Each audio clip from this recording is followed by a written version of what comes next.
In the Jeff, we are all tourists looking for goals, places to go, and something deeper to understand. However, you might face some obstacles along this path that you didn't always expect, such as rejection. These stones look like they are getting in the way of your progress. Said I told you that these rejects might be more than they seem.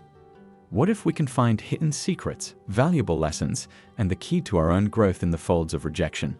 In this thought video, I will demonstrate how there is a hidden gift that will support your personal growth within the details of rejection. We all face rejection in life, whether it be in the form of a job we didn't get, a proposal that wasn't accepted, lost love, or an idea that wasn't taken seriously. Most of us see these decisions badly and let them demotivate us, make us upset, or even determine how much we value ourselves. How about if we told you there's another way to deal with rejection? What if we gave you a perspective in which rejection is not a setback but a freaking gift? Exactly this is the different point of view that Stoicism, an old philosophy that is becoming popular again, brings to us. Today, we're going to delve into the history of how people have dealt with rejection. This will help you see how what seems like a bad experience can actually be a valuable gift. Do you know about the Stoics? They were a group of thinkers who lived more than 2,000 years ago.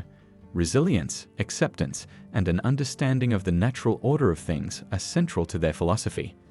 Stoicism offers us a framework to accept and even embrace the hard facts of life rather than avoiding them. The Roman Emperor Marcus Aurelius, Seneca, and Epictetus were all Stoics who taught that we should try to understand the world around us and accept that things work the way they should. They believed in the dichotomy of control, which says that we can control some things but not others. Thoughts, perceptions, and responses are under our direct control. However, most outside factors, such as other people's actions, social approval, and yes, rejection, are out of our hands. The Stoics said that we should focus our energy on things that we can control and learn to accept or be indifferent to things that are outside of our control. This offers a radical change in perspective when applied to rejection. We start to understand that rejection is not a personal insult or a measure of our worth, but rather a past event from which we can learn. Let's delve deeper into this historical perspective on rejection. There was a unique and powerful way that the Stoics dealt with problems. The world was split into two groups, things we can control and things we can't. This is called the dichotomy of control.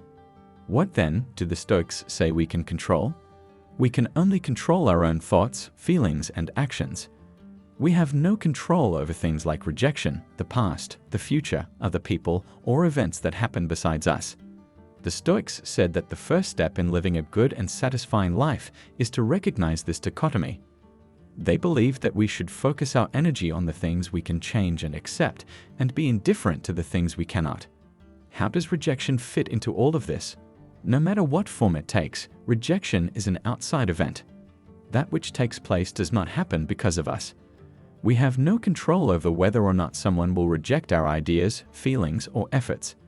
What we can control, though, is how we respond to it. The historical view of difficulty, including rejection, is to see it as a normal part of life, an opportunity for learning and growth, rather than a personal loss. Rejection, in their eyes, was a chance to hone our character and resilience. Rejection is no longer painful from this perspective because it is now seen as a chance for personal growth rather than a setback. How did the Stoics, however, advise us to deal with rejection? From a historical perspective, they saw it as an event completely outside of their control, another person's choice to reject their idea, love, or effort based on their opinion, circumstances, and outside factors outside of their control. This was something that Stoics knew, so they didn't let rejection bother them. They weren't indifferent, though. The Stoics, on the other hand, believed that every event, even rejection, teaches us something. For self-improvement and personal growth, they used rejection as a tool. What can I learn from this, for instance? If a Stoic had an idea rejected, what could I do to make my idea better? How can I say it better the next time? Instead of focusing on the bad feelings of rejection, they would instead consider how they could grow from it. But they also knew that not every rejection showed what was wrong with them. Rejection can sometimes be caused by the other person's circumstances, tastes, or understanding of the situation. You can be okay with that. It's how things should be. Rejection can sometimes be caused by the other person's circumstances, tastes, or understanding of the situation. You can be okay with that. It's how things should be. Rejection was viewed by the Stoics as an opportunity to learn, grow, and improve their character. A chance to put their philosophy into practice, it was also a test of resilience. They kept their cool, collected, and focused on what they could control, their reaction, even in the face of rejection. Here are some Stoic techniques that can help us deal with rejection in a more positive way.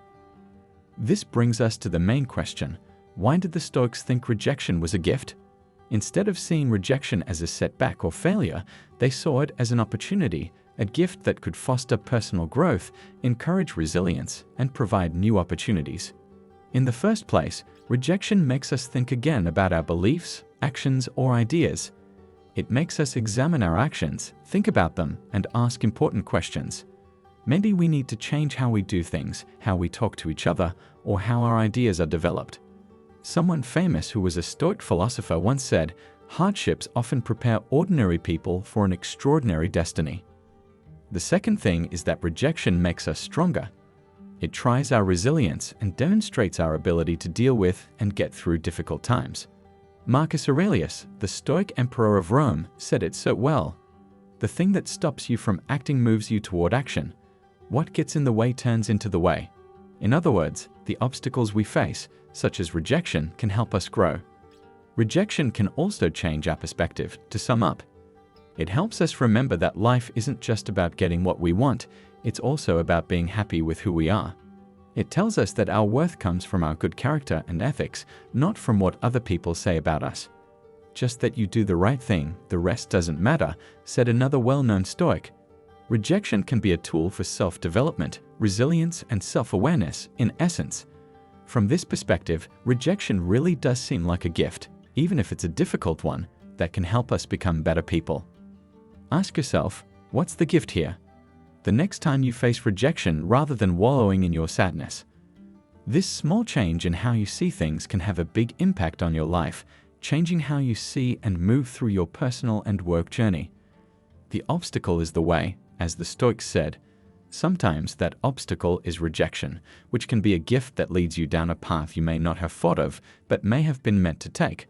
If you liked our content, please consider subscribing to our channel so we can make more videos just for you. I'll leave you with 2 videos that will help you delve deeper into historical philosophy. Thanks a lot.